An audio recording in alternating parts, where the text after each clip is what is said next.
You date a guy na 10 years old. Hindi po. Siguro for me, siguro same age or like...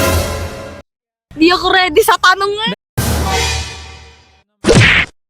So, nandito lang kami, tatanungin ka lang namin kung sino yung prefer mo dito sa tatlong artista na to. Si Ian po. Actually, parang medyo baby face pa nga po si Ian, no? Pero medyo gusto ko po sana yung mature looking. Pero kasi parang mas more on sa side ako ng ugali. Ganun po. Si Bong para po sa akin. Bakit? Kasi hindi lang siya mapogi, mabait pa. Yeah, baby! Kilala mo? Kilala ko po yan sa Showtime. Si Ding Dong. Kasi Dingdong, bakit si Dingdong? siya yung mas close sa itsura ng boyfriend ko. Sana all. I like how he expresses himself and yung relationship niya with Marian. I just feel like that's something na I look forward to in a relationship. Naman, sino sa'yo? Ding Dong. Ay, bakit si Ding?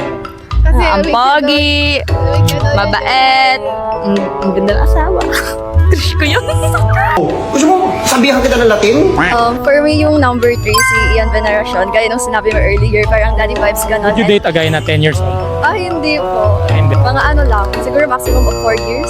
Siguro for me, siguro same age or like mga 2 to 3 year age gap.